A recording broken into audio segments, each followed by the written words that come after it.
Pai, nós queremos agradecer porque o Senhor está nesse lugar.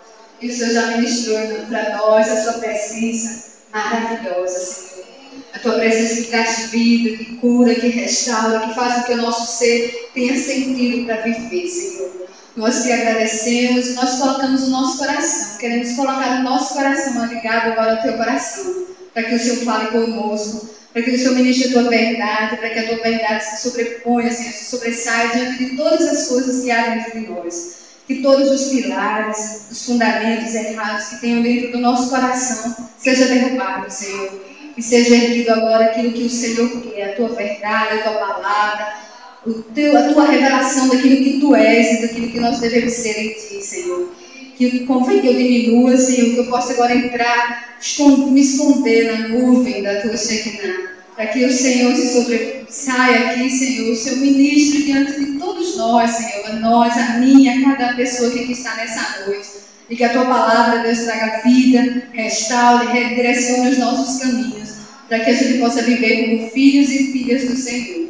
Ajude-nos, Deus, em nome de Jesus, o Salvador. Amém. Amém. Como é que age um filho de Deus? Um filho de Deus age como Deus age. É assim que o apóstolo Paulo começa o capítulo 5 do livro de Efésios. Nós não lemos, mas se você ver na sua Bíblia aí no verso do capítulo 5, nos versos de 1 a 12, eu quero que você deixe a sua Bíblia aberta nessa passagem, no livro de Efésios. Os versos 1 e 2 dizem assim, se você não está com a Bíblia, você vai ver aí. Sede, pois, imitadores de Deus, como filhos amados, e andar em amor, como também Cristo nos amou, e se entregou a si mesmo por nós, como oferta e sacrifício a Deus, em aroma suave. Paulo diz aqui que os filhos amados de Deus agem como Ele age, como Jesus age. Eles fazem como Cristo, que é o Filho, que antes era o Filho unigênito e passou a ser o Filho primogênito, né? Porque nós também somos hoje filhos e filhas de Deus. E a partir do verso 15, nós vamos ver com detalhes algumas coisas que faz uma pessoa que pertence a Deus. Paulo dá aqui um padrão do que é necessário para vivermos como filhos e filhas de Deus. Aí veja aí, no verso 15, nos versos 15 e 16, na sua Bíblia. Primeira coisa que a gente vai aprender como é que vive um filho e uma filha de Deus é que uma pessoa que é filha de Deus, ela usa o seu tempo de forma sábia.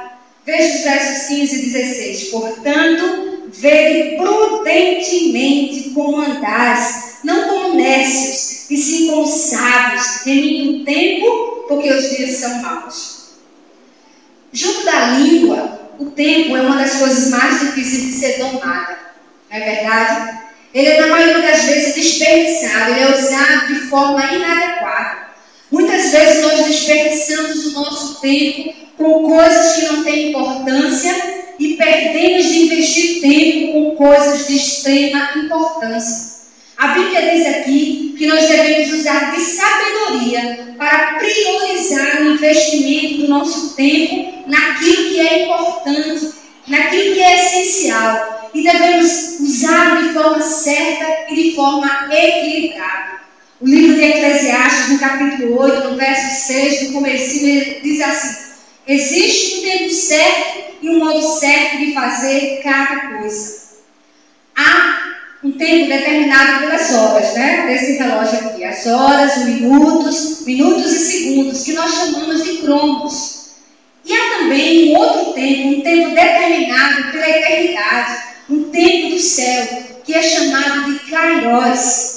Kairos é uma palavra grega que significa plenitude dos tempos, ou seja, é o tempo certo, é o tempo apropriado, é o tempo perfeito, o tempo de Deus. Nós vivemos aqui nesse mundo pelo cromos, pelas horas do relógio. Nosso tempo é determinado por esse tempo aqui, pelos minutos e pelos segundos contabilizados pelo relógio. Mas se quisermos usar o nosso tempo de forma apropriada, nós devemos sujeitar nossa vida pelo Kairos, pelo tempo perfeito de Deus. Se colocarmos o nosso tempo aqui, debaixo da autoridade do tempo de Deus, nós estaremos vivendo da forma certa, da forma correta, aproveitando da melhor maneira o momento que vivemos. Nós vivemos no tempo de Deus. Quando nós vivemos no tempo de Deus, nossa vida é estabelecida com as prioridades corretas. Quantas e quantas vezes nós somos submetidos à tirania daquilo que é urgente? É urgente, não é para hoje, não é para ontem. E a gente chega ao final do dia estressado, esgotado, e no final sem ter produzido quase nada, não é? Ou sem ter produzido aquilo que é realmente importante. O mundo está cada vez mais moderno, não é? Internet, com as coisas sendo com a facilidade, com a rapidez, com as coisas a dispor ao nosso dia a dia. Mas, no entanto, estamos cada vez mais ocupados, mais sobrecarregados, mais doentes emocionalmente, mais incapazes de viver de forma plena. Por quê? Porque esse tempo, Cronos, está longe do Kairos, do tempo de Deus. Então, se nós quisermos viver de forma plena, abundante, saudável, tranquila, nós precisamos viver no Kairos, no tempo de Deus. Foi assim com Jesus. Ele viveu com as demandas do seu dia a dia, do seu tempo, da sua época. Mas ele viveu plenamente cada dia, cada hora, cada segundo seu. Por quê? Porque ele viveu debaixo do tempo de Deus. Jesus viveu na plenitude dos tempos, ou seja, no tempo perfeito de Deus.